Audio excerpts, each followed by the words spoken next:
kalian melaksanakan PH subtema 1 dan subtema 2, kalian berarti sudah paham ya, sudah bisa mengerti materi yang ada di subtema 1 dan subtema 2. Nah, hari ini kita masuk di subtema 3 dengan judul Hidup Rukun di Sekolah. Kalian bisa buka bukunya di halaman 57 dan 58. Di hari ini, teacher akan membahas dua pembelajaran 1 dan pembelajaran 2. Di mana di pembelajaran 1 kita akan belajar mengenai bahasa Indonesia, SBDP, dan matematika. Dan di pembelajaran 2 kita akan belajar tentang PKN dan juga bahasa Indonesia. Nah, hari ini untuk yang pertama kita akan membahas bahasa Indonesia dulu. Di subtema 1 kita sudah belajar tentang ungkapan. Di subtema 2 tentang kalimat ajakan. Nah, di subtema 3 kita belajar mengenai kalimat perintah. Apa itu kalimat perintah? Mari kita perhatikan di halaman 58. Di sana tertulis kalimat perintah adalah kalimat yang isinya memerintah atau menyuruh orang lain melakukan sesuatu. Dan biasanya ketika ditulis, kalimat perintah diakhiri dengan tanda seru. Berarti kalimat perintah adalah kalimat yang isinya itu untuk menyuruh seseorang melakukan sesuatu. Bagaimana contohnya, teacher? Contohnya ada di halaman 58. Di sana ada gambar ibu gurunya. Ibu gurunya mengatakan apa? Masuklah ke kelas dengan tertib anak-anak. Nah, itu sudah termasuk kalimat perintah bukan? Iya, ini termasuk kalimat perintah. Mengapa? Apa yang diperintah oleh gurunya? Gurunya memerintah anak-anak untuk masuk ke kelas. Nah, lihat, adakah tanda seru di akhir kalimatnya? Ada. Berarti benar kalimat itu adalah kalimat perintah. Lalu yang kedua, di sana ada ibu gurunya lagi mengatakan, Nina, tutuplah kembali pintu kelas. Ibu gurunya menyuruh Nina untuk melakukan sesuatu. Apa sesuatu yang harus dilakukan Nina? Menutup pintu kelas. Nah, untuk gambar yang ketiga dan yang keempat, coba kalian temukan sendiri kalimat perintahnya, lalu kalian garis bawahi. Oke, kita sekarang lanjut di halaman 59 di pelajaran SBDP.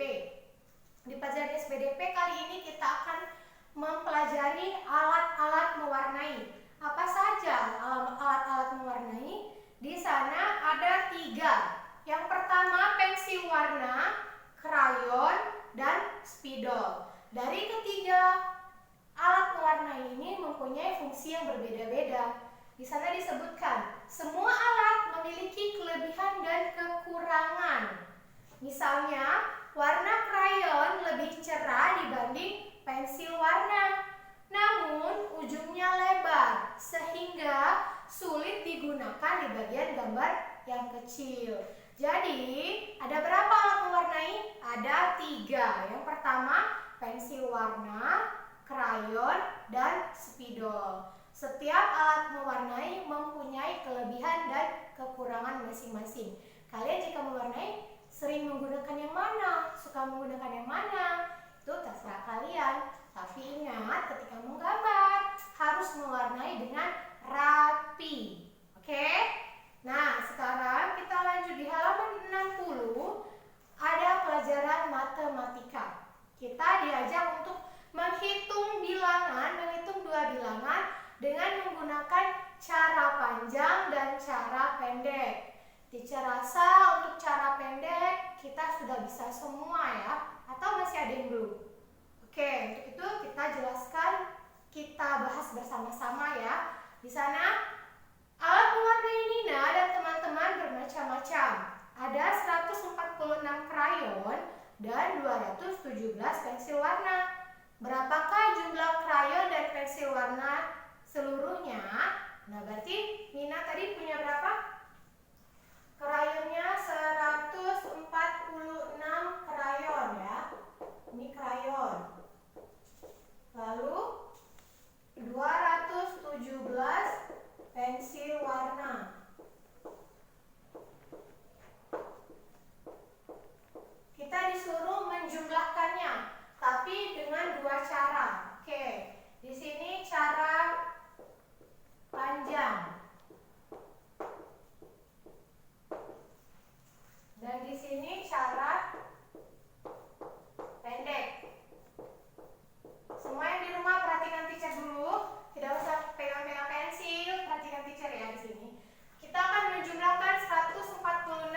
217. Bagaimana caranya? Tetap seperti yang kemarin teacher jelaskan. 146 sama dengan 100 ditambah 40 ditambah 6. Lalu 217. 200 ditambah 10 ditambah 7. Jika kita ingin menjumlahkan, kita menjumlahkan angkanya dari yang paling kanan, bukan dari yang paling kiri. Jadi kita jumlahkan dulu. 6 ditambah 7 berapa? 6, 7, 8, 9, 10, 11, 12, 13. Berapa kita tulis di sini? Kita tulis 13. Ditambah 0 tambah 0, 0. 4 tambah 1, 5. Lalu 0 tambah 0, 0. 0 tambah 0, 0. 1 tambah 2, 3. Selesaikah? Belum. Kita masih harus menguraikan yang satu lagi. Di sini 13 ini satuan atau puluhan? Masih puluhan. Lalu bagaimana cara kita menguraikannya? Jadi kita tulis dulu 300-nya. 300 ditambah 50 ditambah 13 ini 10 tambah berapa? 13 10 tambah berapa? Iya, benar sekali. 13 adalah 10 ditambah 3. Lalu, mana yang sama? Kita jumlahkan. Ini ratusan ada temannya kah? Tidak. Puluhan ada temannya? Ada 2. Berarti kita jumlahkan dulu. Berapa 50 tambah 60? 50 tambah 60, 50 tambah 10, 50 tambah 10 adalah 60. Kita turunkan 300 ditambah 50 tambah 10, 60 ditambah 3. Berapa hasilnya? 300 tambah 60 tambah 3 sama dengan 363. Ini hasilnya. Benarkah? Kita kerjakan dengan cara pendek. Jika benar, hasil di cara panjang dan cara pendek harus sama. Ini cara pendek, tidak usah dihitung lagi ya. 146 ditambah 217. Langsung. 6 tambah 7, berapa tadi 6 tambah 7? 13. Kita tulis di sini 13 juga kah? Tidak. Di sini kita tulis 3, satunya disimpan di atas. 1 tambah 4, 5. 5 tambah 1, 6.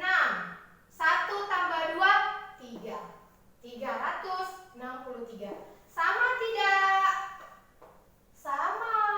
Jadi, menghitung dengan cara panjang dan cara pendek, itu hasilnya harus sama. Hanya caranya saja yang berbeda. Seperti namanya, cara panjang berarti caranya lebih panjang. Cara pendek, caranya lebih pendek.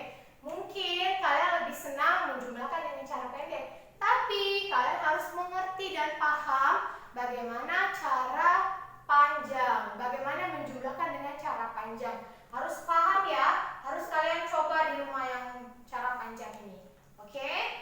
Nah, untuk latihan yang pertama, ayo berlatih halaman 61. Kalian kerjakan nomor 1, 2, dan 3. Untuk yang nomor 3, kalian kerjakan di buku tulis. Jawabannya tulis di buku tulis. Oke? Lanjut, sekarang kita masuk di pembelajaran 2, di pelajaran Bahasa Indonesia. Di sana ada sebuah teks bacaan supaya kalian bisa melatih kalian membaca lagi. Coba kalian baca sendiri teks ini di rumah. Teks tentang Nina dan teman-teman yang sedang berolahraga di lapangan. Nah, di sini terdapat kalimat perintah. Kalian cari sendiri. Jika kalian ketemu kalimat perintahnya, kalian garis bawahi. Lalu nanti dikumpul ya ke teacher ya. Garis bawahi. Oke? Sekarang lanjut di halaman 64 ada pelajaran PKN. Kita akan membahas pengamalan Pancasila ketika di sekolah. Ini sila pertama dan sila kedua. Apa isi Pancasila sila pertama? Ketuhanan yang Maha Berarti hubungan antara manusia dengan Tuhan. Di sana pengamalannya yang pertama adalah berdoa sebelum dan sesudah makan. Nah, jadi kalau mau makan di sekolah harus berdoa sebelum dan sesudahnya. Lalu apalagi contoh yang lain? Berdoa sebelum dan sesudah belajar. Lalu apalagi di sana ketika berolahraga, misalnya bermain dengan semua teman meskipun berbeda agama, berbeda suku, berbeda tinggi badan, berbeda warna kulit, warna rambut, tidak boleh membeda-bedakan. Semuanya teman. Itu pengamalan Pancasila sila pertama. Lalu bagaimana dengan pengamalan Pancasila sila kedua? Apa isi sila kedua? Sila kedua isinya adalah kemanusiaan yang adil dan beradab. Berarti hubungan sesama dan antar manusia. Di sana menolong teman yang terjatuh. Teman yang terjatuh harus kita tolong, bukan ditertawakan. Siapa yang suka menertawakan teman ketika jatuh atau suka mengejek-ejek teman, tidak boleh lagi ya. Harus merubah sikapnya. Lalu ada lagi meminjamkan alat tulis kepada teman. Misalnya temannya kelupaan, aduh teacher, saya lupa bawa pensil. Nah, mungkin kalau teacher punya pensil, teacher akan pinjamkan. Atau teman-teman yang lain mungkin punya pensil lebih, boleh juga dipinjamkan. Itulah pengamalan Pancasila ketika di sekolah. Teacher harap kalian semua menerapkannya ya. Ketika nanti masuk di sekolah lagi, kita sudah bisa menjadi teman yang baik. Nah, tugasnya yang kedua adalah halaman 65. Ayo berlatih, kerjakan nomor 1, 2, dan 3. Tulis jawabannya di buku cetak. Oke? Semua tugas yang teacher berikan tadi, teacher harap kalian kerjakan sendiri. Kalian sendiri yang tulis, boleh dibimbing orang tua. Tapi nak, jangan sampai yang tulis pun orang tua. Harus kalian yang tulis, kalian yang buka bukunya. Lalu nanti dikumpulkan tepat pada waktunya. Nah, teacher harap kalian bisa mengerti semua penjelasan dari teacher tadi. Sampai sini dulu penjelasan hari ini. Kalau masih ada yang belum mengerti, bisa langsung menghubungi teacher ya. Teacher ucapkan terima kasih. Bye.